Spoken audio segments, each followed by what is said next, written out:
Well, hello, we're back. How are you ladies doing? Good. Fantastic. Fantastic. Susie, it's nice to have you back. I'm glad you're feeling better. Thank you. Yeah. And Celeste and McKenna, lovely as always. Love to have you here. Yes, So, and you too. oh, thank you. McKenna, I know you have a special show for us tonight. So, what are Yes. we talking about? So it is Valentine's Day this weekend. It's a huge, I don't want to say consumer holiday, but consumer holiday. It's a very like social, you do the flowers, you do the chocolates, you do the dates, you do the romance. So I figured I would put our version of romance out there for the world to see. And so today's like series of stories is called Crazy in Love, and we're going to be talking about psychopathic couples, a few specific ones, and then I Oh, also found like a couple of like legends, paranormal legends that have to do with couples and hauntings. So nice. it'll be kind of interesting, I think.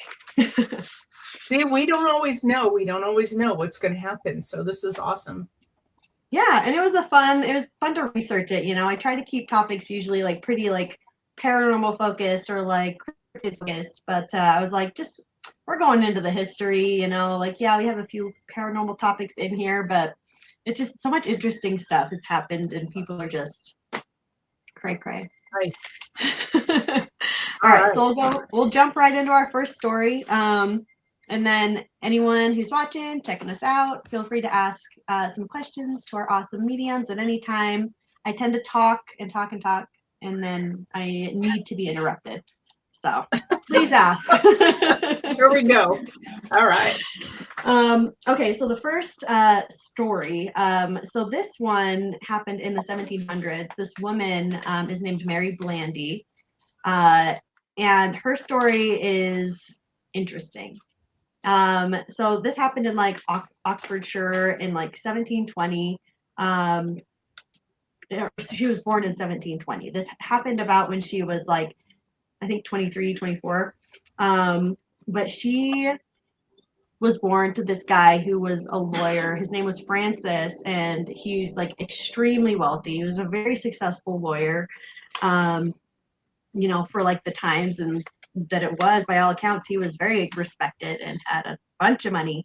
And so, of course, she grew up very well educated, very intelligent. Um, but unfortunately, in her childhood and her youth, she contracted smallpox, like many women of the times Mm. did.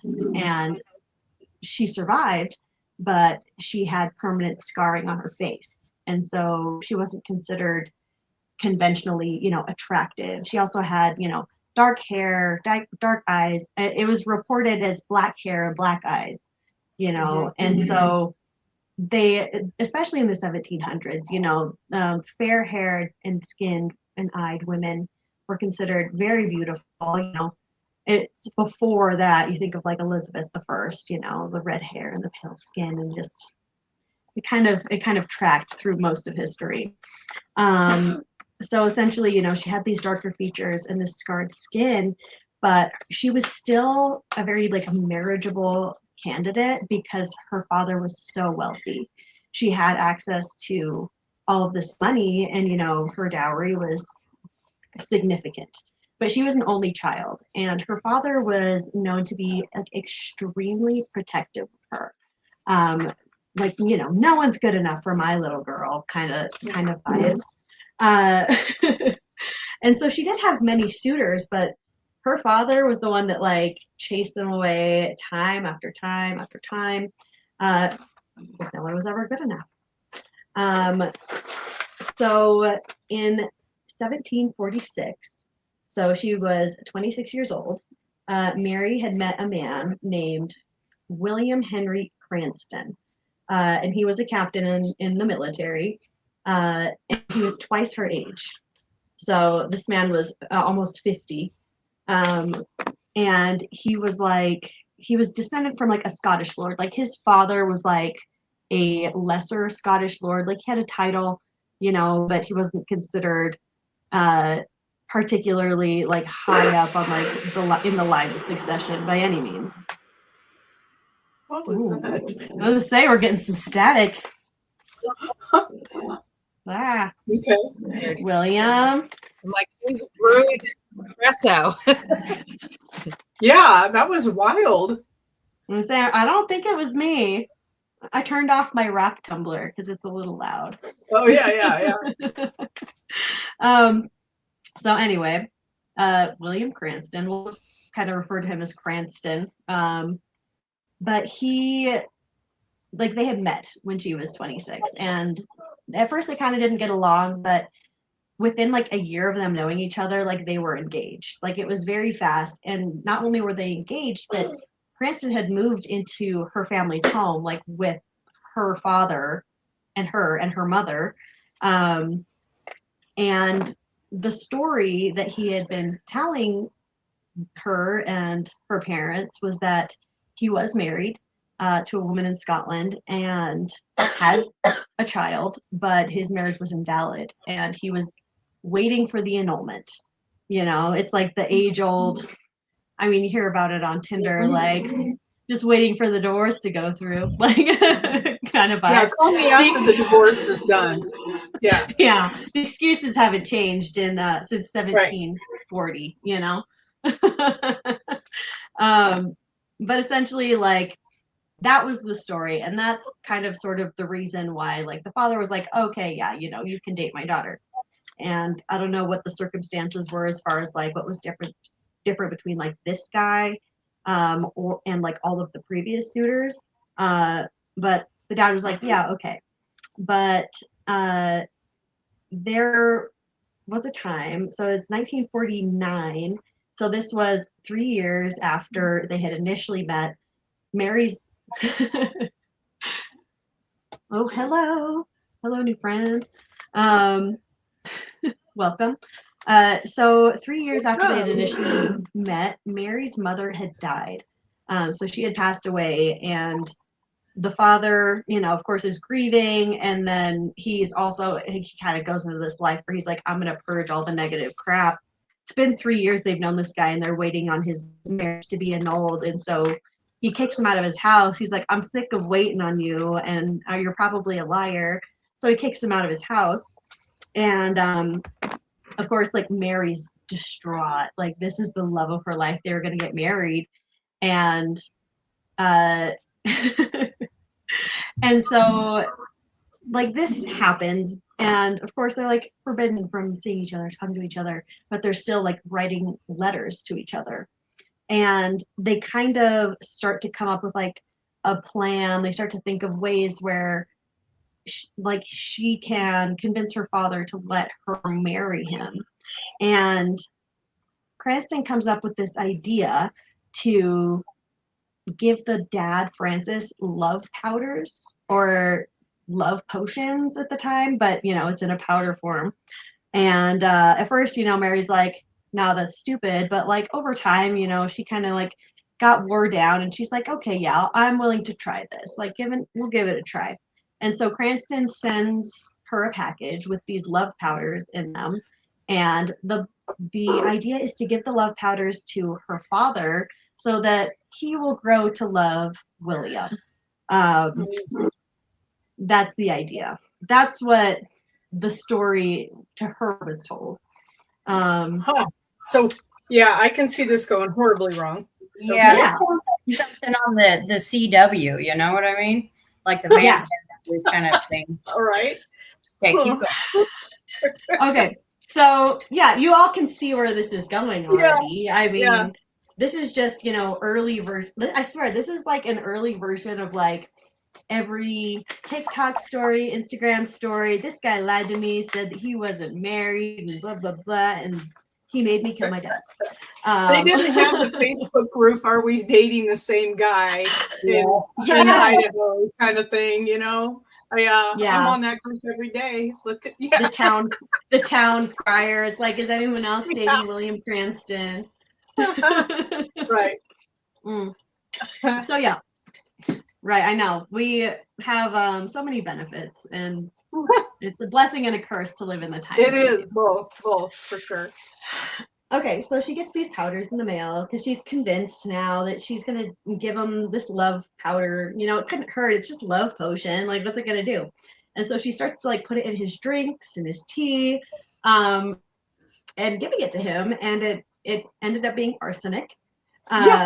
So not y'all called it like immediately. It's arsenic. It's not love.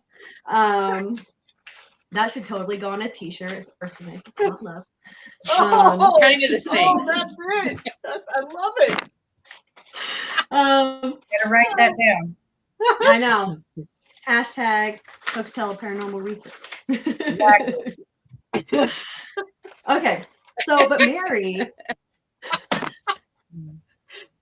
So Mary's our mascot now.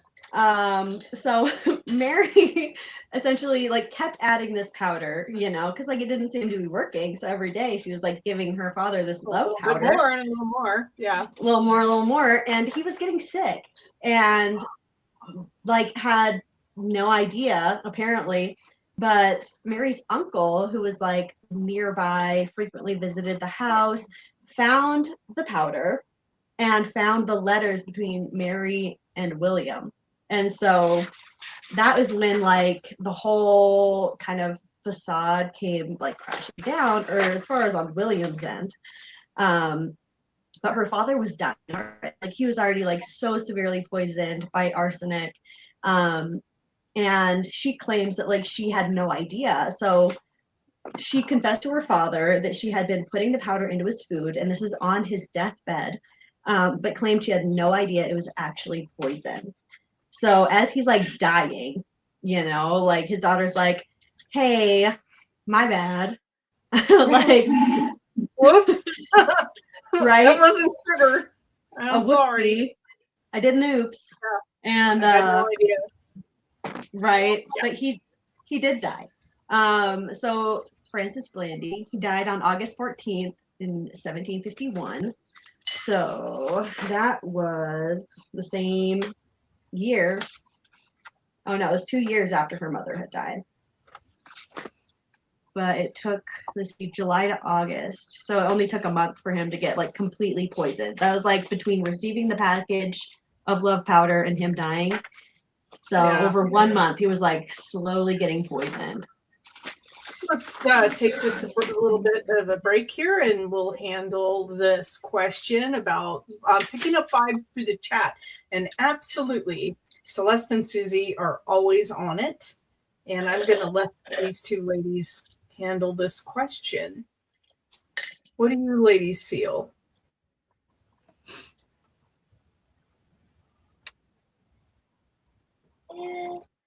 Your family's starting to shift. There's so I don't know if any of you girls on the video watched any of my readings, but what was it, yesterday or the day before, we had that really heavy energy coming in, and that was like the year 2025 going out with a bang. Okay. And we're starting to get that 2026 trying to like dribble in, and it's starting to come in. And your family is going through shifts and changes too, but they're for the positive. So you've got some new adventures coming up and some renewed love and kinship coming. So, and I don't know why I said like kinship. So unless it has like something to do with family reunions this year, people you haven't seen in quite a long time, but also your family's going to be experiencing some new opportunities. So, and you're definitely very intuitive as well. So we can already kind of feel you're a bit of an empath through the computer. So can you add on to that, Gina? I was just going to say, keep in mind that to strengthen your intuition is to listen to it and follow through with it. And I'm going to say that one more time for those of us who've had it their whole lives and listen to it, but then don't follow through with it. But anyway, we usually get those Hence, whether it's a thought, it's a feeling, it's a dream, someone says something to us for a reason. And so I just want to make sure that you remember the universe doesn't send us things randomly. There's also We something need to pay attention when we get little messages. And sometimes, go ahead. Sorry.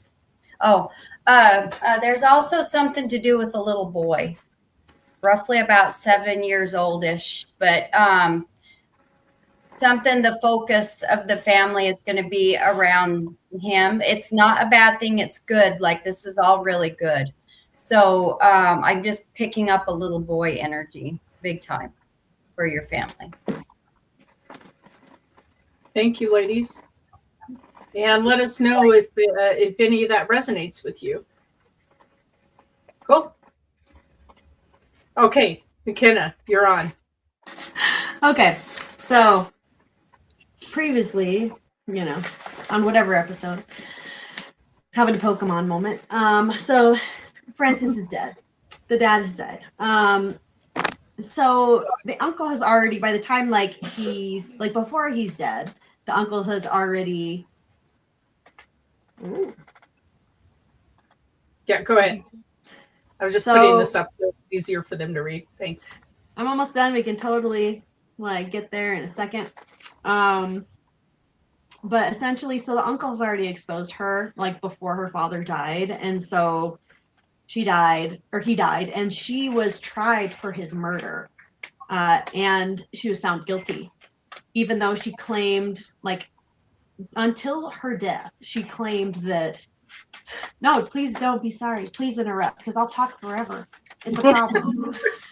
She means it. It's okay. Really. No, we love her. I have too many squirrel moments. It'll turn from a very serious story about love and murder turned into talk about Tinder and all kinds of other things. So please interrupt me. But essentially, so she's found guilty of her father's murder, and she'll deny this for her entire life until she dies. But she was executed. She was executed on March 6th, 1752. So roughly 8 months after her father died. She was tried, found guilty, executed. And the entire time she maintained that she had no idea she was poisoning her father. What about the boyfriend? So the boyfriend, he escaped justice. Of course. Sort of. So he fled overseas to Flanders, but he died on December 2nd, 1752. Oh. So the same year that she died, just in December. So it doesn't say how he died, but he did. So, okay. It's the karma. Yeah. I mean, he was ultimately responsible. He was the one giving her the product to give to him. Even though she was administering it. Did any of the letters actually say, I mean, he didn't actually tell her she was poisoning him, right? No, so not as far as I know. I would love to be able to see these letters. I'm not sure if they're in because some kind of museum. Yeah, the British History Museum or the history of what is it, the Museum of England? They keep records of everything from everywhere. But it would be interesting to see. I'm not sure how much of their archive that they've uploaded into a digital database you can find here on in the US we have archives.com or archive.com. Right. But I mean, I'd be interested to see if those letters are still there, or fragments of them, to see what the specifics were, what exactly was he telling her. But I think the main point in her conviction was that it was argued that she was very intelligent. She came from money, and she was very highly educated. She was an only child. She had a governess. She had parents that doted on her, and there were women either in wealthy family or some sort of royal or titled family in this time where they were educated. They were still considered second-class citizens, but they were educated. So it is more likely that she knew what she was doing. It's not like, you start giving your father a love potion and he starts to get sick. Like at some point. You think at some point you would realize, I think this stuff is making my dad sick. But, right. Yeah. Sick with love. Yeah. So I mean, in my personal opinion, like she was either really dumb or she knew. Well, think about even today, how many women off children and spouses with antifreeze, right? Yeah. And it takes a long time for the medical system to go, I wonder if they're poisoning them. Right. That's the last thing they look for. This seems Yeah. to be that seems to be a pretty common thing. Yeah. And it's interesting because it kind of like ties into this topic, and this is like a topic I've actually discussed in the past couple of days, but the stigma of violence between like men and women and how it's viewed and how it's persecuted between the two genders, and how that reflects now in like our time versus how it's reflected like say in the past 100 years. So like I grew up on a ranch. I grew up with animals and horses and cows and around only like brothers. Like I do have a wonderful sister who I adore, but we didn't grow up in the same house. But I did grow up in the same house with brothers. And so, the rough and tumble life is like normal to me, like you get hit back, whether or not, you have lady parts or guy parts. But I mean, and that's that's definitely different now, and it's also still not everyone's opinion now, and that's everyone has their own right to their own opinion. But back then in this time, it like absolutely was not like the opinion. Like they didn't view women as equals even in that sense. I mean, you could hit them, but that was because they were lesser. Right. Absolutely. Yeah. If you're in the audience, don't forget that you can ask for a reading at any time. Just pop your question in the chat, and Susie and Celeste will tackle the question for you. They're very good. Don't be shy. Step right up. And feel free to jump in if you have questions or you like have something to add to the discussion. Like jump on in. It's group effort. Okay, so this next one, for some reason, and like this is totally a coincidence. Like I did find quite a few stories that were based in like in England, in Great Britain kind of area, and all across time. So the second one is also it's in Ireland actually. So the same general area, but not Great Britain. So this is the story of Leap Castle. Oh yeah. Yes, I was wondering when I was reading about this. I was like, I bet Colleen knows about this. Celeste, did you go to the Leap Castle when you were there? Did you visit that one? Can you hear me? I don't think I went to the castle. Mm-mm. Yeah, that one is dark. So. That's dark. Yeah. Okay. It is. Right. It is dark, and like I don't have details. Because I do have more details on like my next story. I was like, I want to get into this one more. Maybe we'll do like a whole episode on it. But like the first thing I saw about it was not like specifically Leap Castle, but it was Lover's Leap Castle, and I was like, that's perfect. So let's look into that one. So it's County Offaly, and if I'm saying it wrong, correct me because I know you would know. In Ireland. So the castle was built in the 13th century by the O'Carroll clan. And it's known as like one of Ireland's most haunted castles.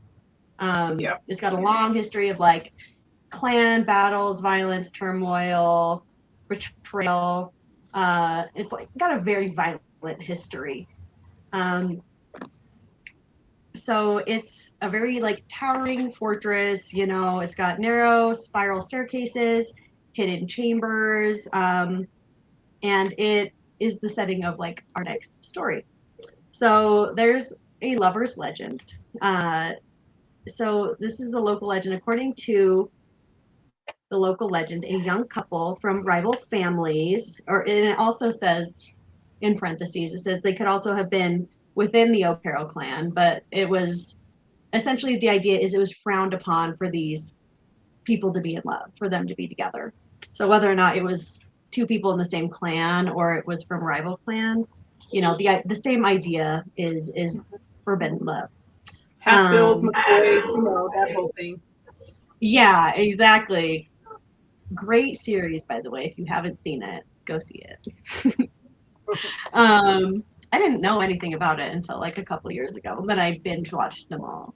Yeah, Jackie, just to let you know that oh, hey, Regina. Glad to have you back.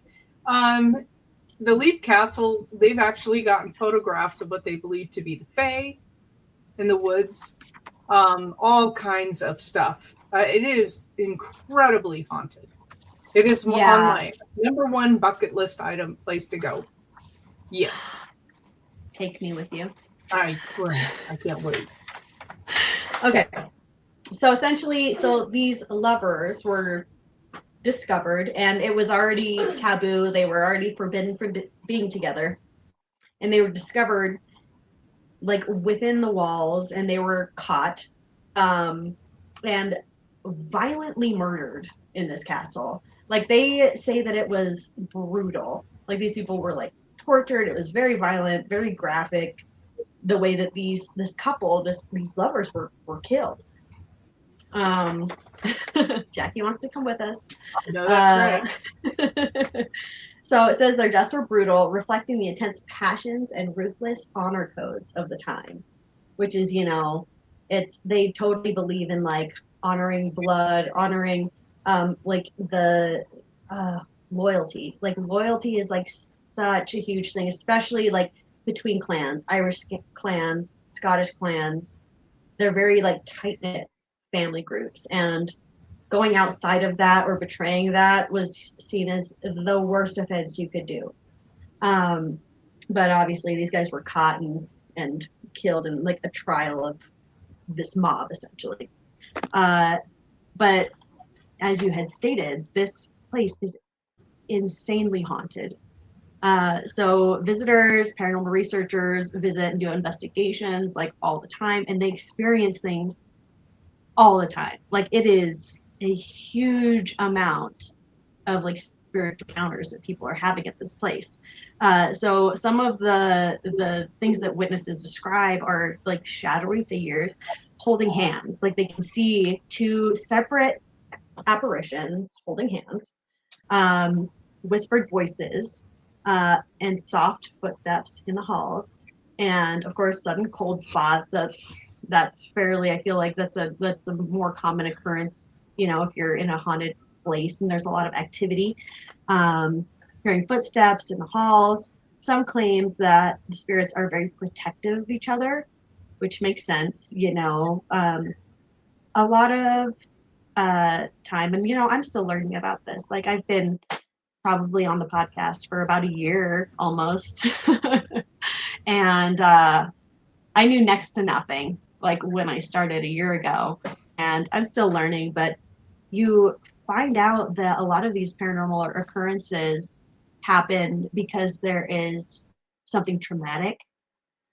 And it seems like these lovers had this experience that was so traumatic that their experiences or their like shadows in our physical realm are like very strong and very frequent.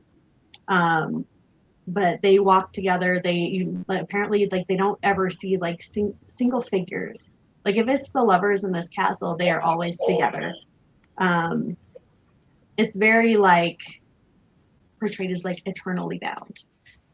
And that's actually kind of cool, isn't it? I mean, yeah, that they stayed together.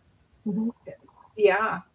And I think like when you're like kind of like trapped in this realm where you have like an echo of yourself like in this like plane of existence, sometimes yes, it is because something traumatic. You have unfinished business, or if there's a reason. It is like beautiful that they are here together, Yeah. whatever the circumstances that make that happen, that they're on this realm or slipping through it occasionally together. So I want to ask you something, McKenna, about the off topics for a moment, real quick. But okay, the Dinosaur National Monument. When you go back to Josie's cabin, every time I'm there, I spend time. And the last time I was there all by myself. It was quiet, but it was almost dark. So the park, everybody was leaving because they couldn't see much. But I had to ask Josie, and if she had been in love in life, and she said no, that she had found love in the afterlife. And there was rumor that she was with Butch Cassidy, wasn't there? Do you know that? Yeah. Yes. So, yeah, and so I always wondered, like, did they get together in the afterlife? Right. Well. So she, oh my gosh, I love that you brought this up because I love Josie Bassett. Josie Bassett, like I've visited her cabin since like I was like 8 or 9 years old and like forever. And I'm 31. Like it's been a common occurrence all of these years. But that is like the first thing like I like locked into my memory learning about Josie Bassett, that she would harbor these outlaws. And she was a widowed woman. Like she was married, like sounds like she didn't love her husband, but she was married, she had children, but she was widowed and had this homestead on her own. She raised goats and sheep, and she harbored outlaws. She gave them a safe place to stay and she fed them. And a common outlaw that would seek shelter with her was Butch Cassidy. And that like locked into my brain, like the lovers like aspect of it locked in there from when I was a kid. And I love that. I love that. And she's a fascinating woman. She was tough. She was tough. And I don't know why it was kept the Leap Castle and the fact the lovers were together all the time. I kept thinking about the conversation that I had with Josie the last time I was there, Yeah. Well, I remember. Yeah, and I remember the footage. I remember I was listening to it. I was watching, because I wasn't able to go with you when you went out there, but you came back and like we watched it and we listened to it, and you were in her grove. You're outside, like she's got her cabin and she has a grove and like a creek that runs along, and it's gorgeous if you have the chance. If you're ever near like Vernal, you go to Dinosaur National Park, go see Josie's cabin. It's amazing. But watching the activity, like there's clear answers, there's clear activity. It's so cool to see. So cool to see. And she was a very tough, very independent woman. So to like find those answers that she did find love, is like really cool because she was very independent in her physical life here. Yeah.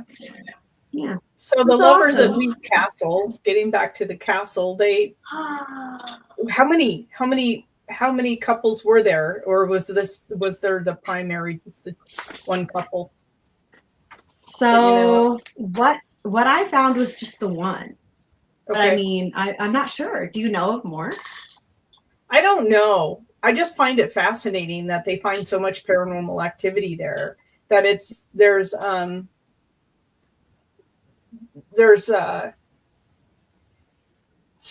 the fairy lights are what always intrigued me the most. Was the lights dancing through the trees around the castle, and people will go and film them, and they don't have fireflies. They're not fireflies. These are lights, and they can never figure out the source. And a lot of investigators believe, because allegedly there were fairies all around Leap Castle, and that this is still their light source as they're dancing around through the trees. And I thought it was fascinating to me. Well, a lot of like legends that have to do with like the fae stem from like Gaelic traditions and Gaelic legends. And I mean, all all, like, I don't want to say all, but like a lot. We'll say like the grand majority of lore, whether that's historical, religious, you know, you think of like the Egyptians and gods and all that, comes from some like basis of reality, whether that's someone trying to explain that they don't have a way to explain it right now, or because this extraordinary thing is happening, you know. So it's trying to like figure out and kind of decide for yourself. But if an occurrence is happening like today, and there's still witnesses of it today, and it's still unexplainable today, then sometimes the unexplainable, or you know, the outrageous option is the truth. Potentially could be the truth. So let me ask Celeste. Celeste, when you were there in Ireland, what was the feeling of, did you ask anybody about their feeling of the Fae? Did you hear about it in discussions, or was it just, it's just not something that's talked about anymore over there?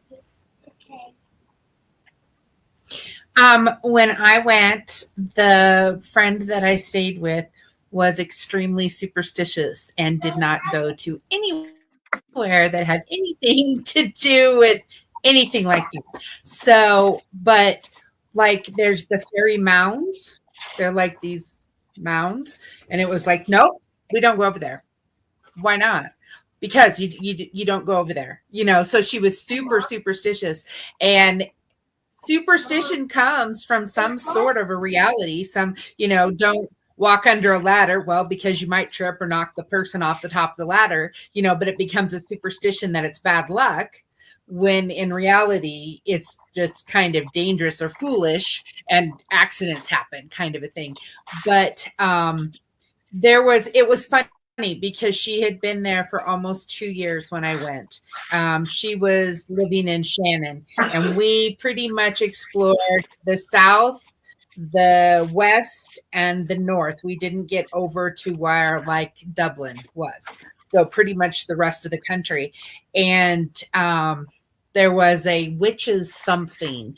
I want to say it was near Blarney Castle, but we couldn't go to that because she believed very deeply that it was bad luck. She was very superstitious.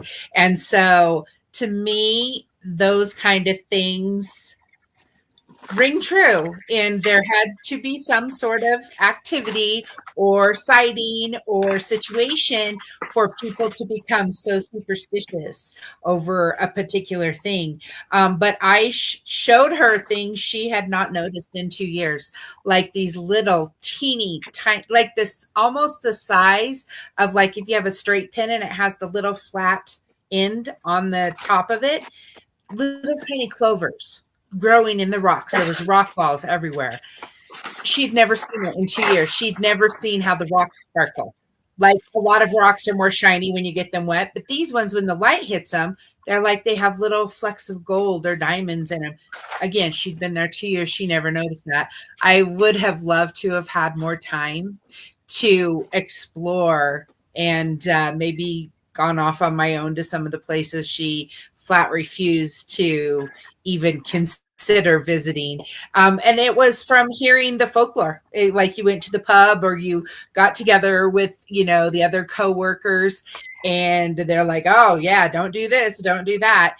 And she wouldn't. There was no way she would do. And there was some of the woods that was pretty close to where she lived. And I'm like, oh, can we go walk over there? And she's like, nope, we don't walk over there, you know? And so it was almost like extreme. I don't know, but absolutely incredible. I stepped off the plane and my heart said, "You're home." So yeah, that's so amazing. But yeah, I went to Blarney Castle. I went to Dunlap. There were several. We went to several of them, but nothing haunted. We didn't do anything haunted. Susie, what do you know about the superstition that Jackie brought up? The fairy rings, right? The rings of mushrooms and stuff, that you're not supposed to destroy those. What do you know about that?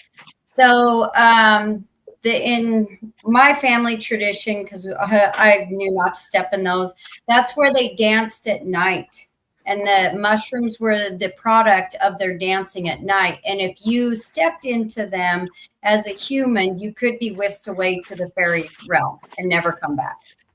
Mm-hmm. Celeste, a question for you. Did you kiss the stone?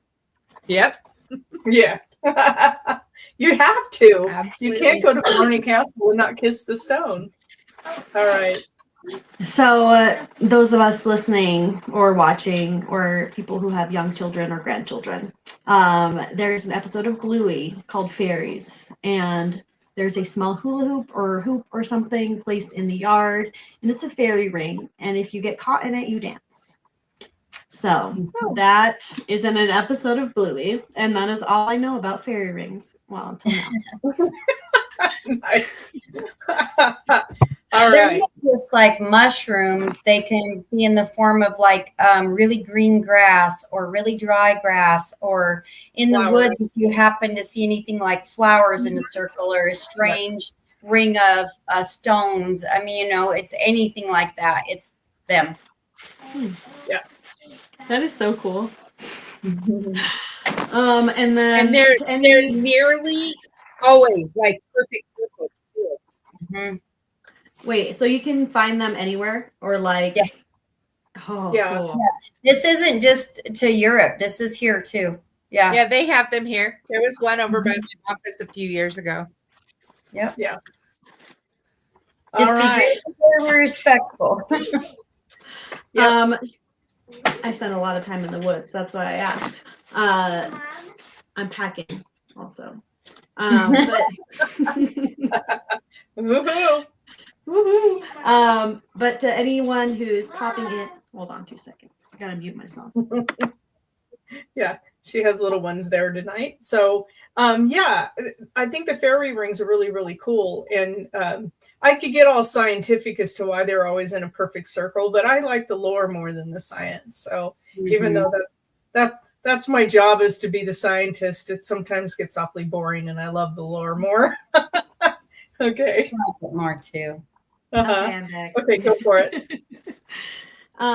So anyone who's joining the podcast a little later, please hop in and ask questions. Our awesome mediums are here to answer your questions. Interrupt me, please. But we're gonna go ahead and continue on until we get more questions. And we cannot talk about psychopathic couples without talking about Bonnie and Clyde.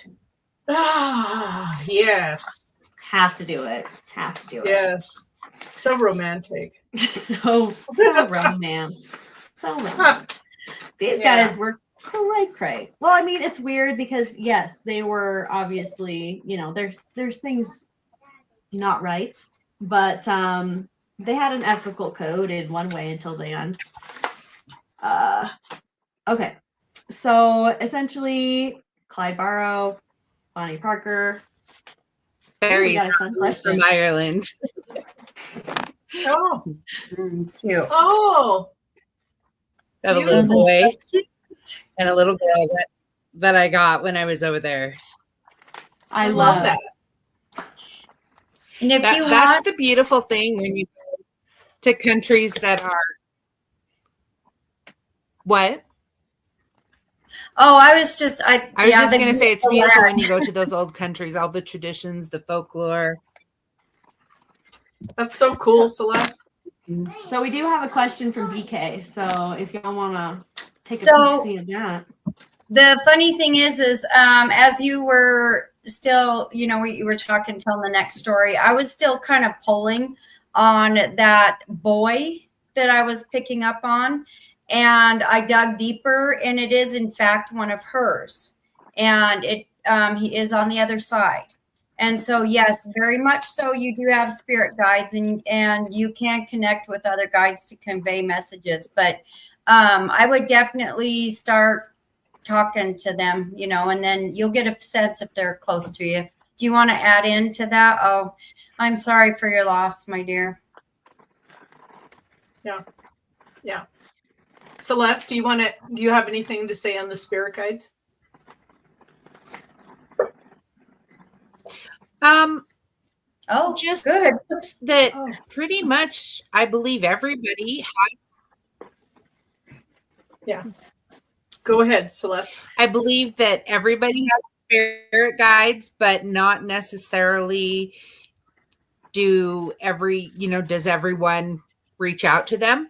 They do, they're kind of like a guardian angel in that they will not intercede unless you ask them to, unless sometimes it's a life or death, or could be a serious situation. And most of us have more than one, and some we have our whole life, and some come and go depending on situations that we're in. But definitely there are spirit guides, animal guides, all kinds of things. Yeah, I think that, like I said, I was feeling that little boy on the other side, you guys. So, Oh yeah, so it looks like it's DK's sister's son lost a son. I'm sorry to hear that. How do people find out who their spirit guide is?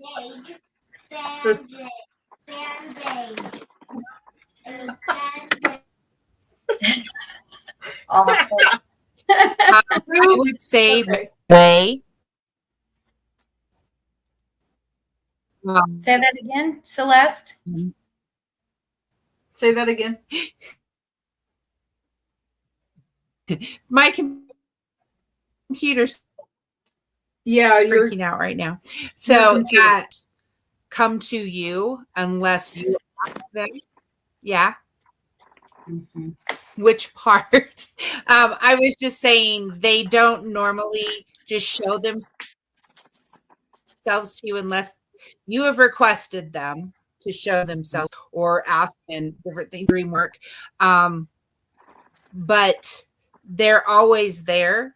And it's kind of like they say seeing is believing, but sometimes believing is seen. So once you acknowledge them and you ask them to show themselves, then often they will do that. Mm-hmm. Thank you. Okay, McKenna, let's get back to the lovers. All right, Bonnie and Clyde. So Clyde Barrow, I hope I'm saying that right. Barrow. I'm guessing it's Barrow. And Bonnie Parker. That one's a little easier. So they're fairly well known. I feel like, even if you don't actually know the story, like you've heard, Bonnie and Clyde. But essentially, they're famous for a burglary and also killing spree that happened over the span of years, 1932 and 1934. So they met when Bonnie was 19 years old, and she was married already and separated from her first husband. And essentially, like when they first met, they met in 1930, they immediately started committing crimes. They started to steal. They started to rob people. And they started their first little spree as fairly innocent. No one died. And, Clyde was arrested. Okay, they're being quiet. Oi. They're watching Bluey. I had to say something. Uh-oh. No, they're watching Bluey. Okay. So essentially, Clyde was arrested, and then he was released in 1932. And immediately after he was released is when like their big crime spree started. So it wasn't just them. At first it was basically them, and after he was released, it was like multiple gang members. It was Clyde's like brother and sister-in-law, and like all these people were like robbing banks and stealing from whoever, really. And in like the eye of public opinion, they were pretty popular. Like people, like, because they weren't killing anybody yet. They were like, yeah, they're screwing over the man. They're getting away with all this. Like, it's pretty entertaining. They're outwitting the cops over and over again. Go them. But they messed up. And that's, fairly, I feel like that's in most of these stories, someone screws up. So what happened is in 1934, it was Easter Sunday, actually, 1934, in Grapevine, Texas, 2 Texas Highway Patrol officers were killed. So there was a suspicious Ford parked on the side of the road. It was called in, reported to the police, and 2 officers had shown up, approached the vehicle, and were immediately shot by Bonnie and Clyde. It was even said, an eyewitness had stated that one of the officers was wounded. Bonnie, went up and shot the officer point blank to make sure that he was dead. And it was from that point forward that they were considered not cool anymore. They were cool up until that point, but now they were unpopular. We'll take a break for. Oh, Sherry's got a question. Pretty interesting. When I lived in Texas, Wichita Falls has a lot of memorabilia to this because they've displayed their bodies there, I think, for a while after. Yeah. They were on display and the public came and saw them. I'm pretty sure it was, yeah. Okay, I have a picture so we have of them, but not their bodies. Alive. Yeah. Carrie has a question, and then after that, to Lauderdale has a question. So who wants to take Sherry's question? I've got Sherry's. It's pretty simple. Okay. Were you already pulling cards? Yeah, I did for Sherry's. I was just in case. So you're going to have a lot of fun little decisions you're going to have to make over the next month. It's not going to be anything unenjoyable, but it's going to be stuff that you really enjoy. And I just feel like there's small decisions. I don't know. I'm seeing what thing do I pick out? What do I put where? Just, I don't know, setting things up how you want them. But it's going to be fun for you. Don't wear yourself out because I can feel that you're going to drain your energy by doing this. So just a little bit at a time, Sherry. Don't tackle it all at once. Does that make sense? So that's kind of the next month. So just sit back, relax, enjoy those little choices you're going to make as you go. Thank you, Susie. And Celeste, you have Lauderdale.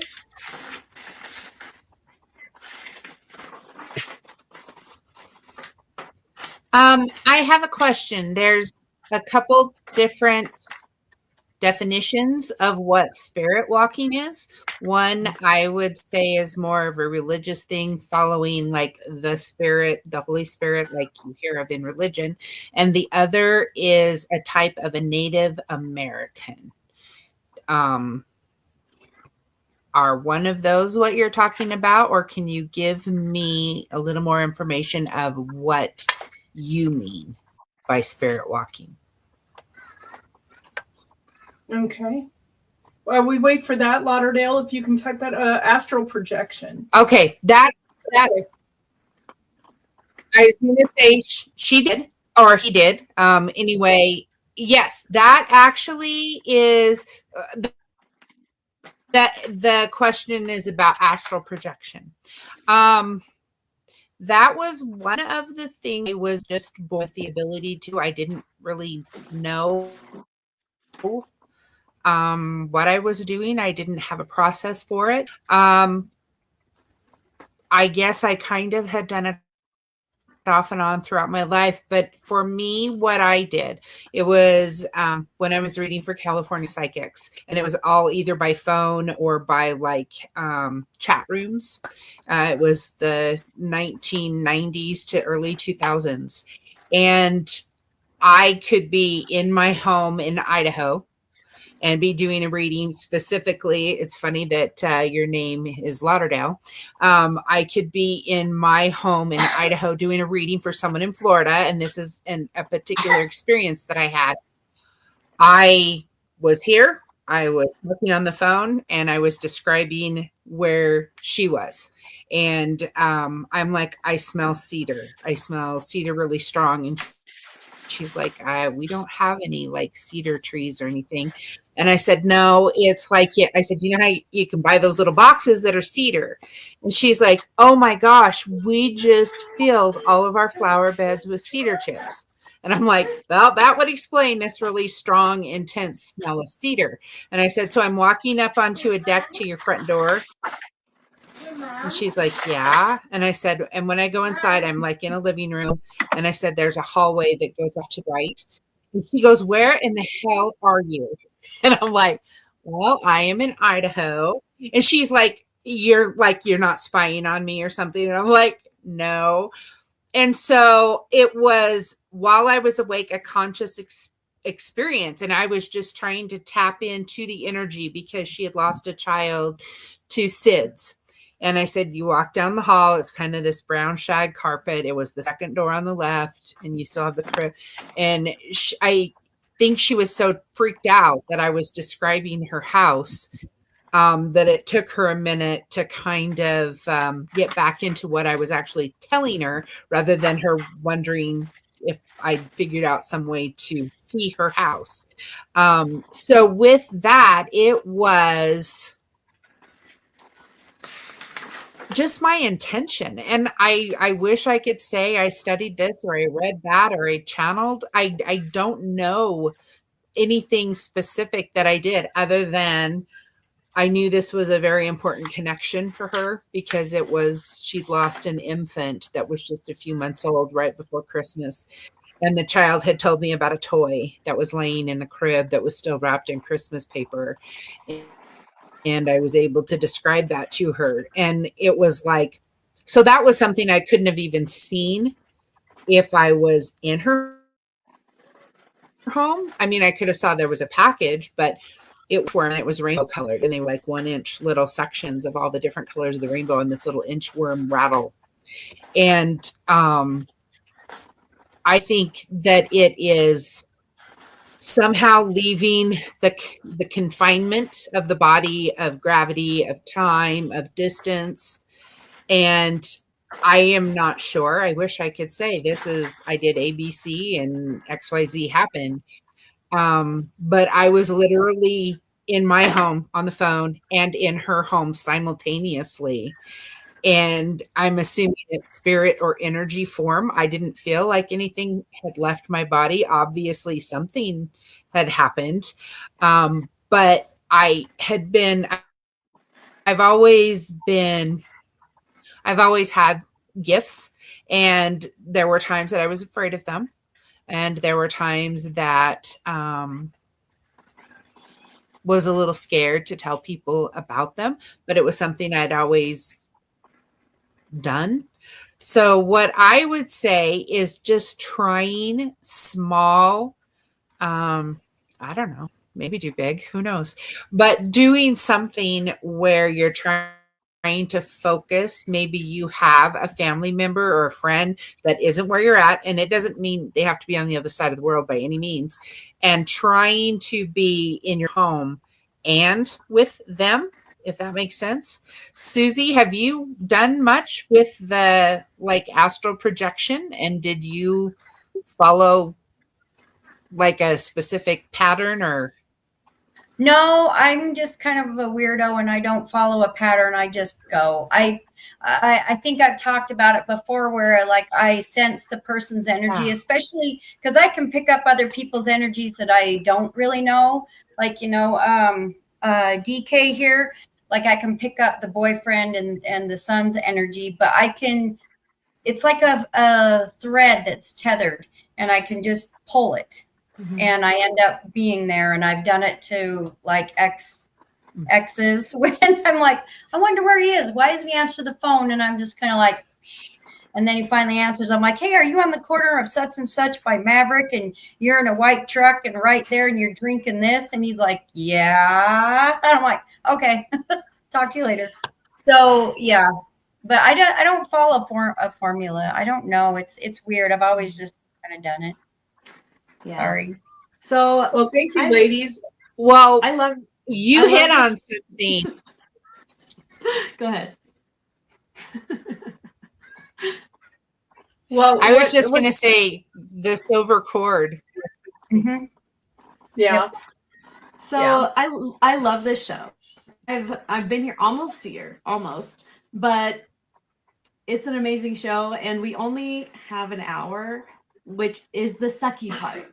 But these ladies do full readings. So if you have a bunch of questions or like you have things that you need to reach out, and especially if they're private, reach out to these ladies. They can do a full reading for you. They're incredible. Just so Because there's so much you time. guys There's only so mind much. if I just like bandage poor DK's mind really, really fast. So Go this ahead. is something bad with your son. So what I'm talking about with your son that's coming up, it kind of has to do with you. He's going to want to spend more time with his friends and less with family. He's going to be exploring his interests, and that's okay. He's very creative and he has an affinity for animals. Let him explore, Mama. Let him do what he needs to do, because you will feel kind of left out and like what's happening, and it'll kind of traumatize you a little bit, but it's okay. It's part of growing up. So it's nothing bad with the boy. Okay. The significant other, it wants to fight. They're going to be okay. They are in their Empress energy. The Empress energy is like all four queens in one. That is very, very powerful and very creative and very healing. And that's where they're at. And they wish to continue on and not give up. Okay. Really fast. There you go. Awesome show, guys. McKenna, thank you so much for the information. DK, Sherry, Lauderdale, Jackie, Yeah. Regina, Kim, all of you guys that joined us on the show tonight. Thank you so much. And Thank you. please contact Celeste's phone number, Susie's phone number on the replay. You guys can see their phone number streaming during the whole show. And reach out to them. This is what they do. They do this for a living. They will give you a full reading. They will record it if you want it recorded. I can set it up to record it for you guys. I never watch it. Then I can email it to you. So please reach out to them. And hope you all stay safe. McKenna, thanks for the great topic. Loved it. Yeah, of course. Yeah. Spoiler alert: Bonnie and Clyde die, and they Yeah, find the place dang where they it, die. right? Yeah, that's I did that one last on purpose. Spoiler alert. All right. Tell guys, everybody about us, DK. Tell everybody about us. Have them subscribe to Rumble, YouTube, and come watch us and hit us up. So Yep. that's how you do And it. also tomorrow night on our 7:00 show for the Pocatello Paranormal Group, which everybody is a part of Pocatello Paranormal. We just split it into two different shows. And we are talking about some of the darker history of Valentine's. So anyway, thank you. And catch you guys next week, and be safe out there.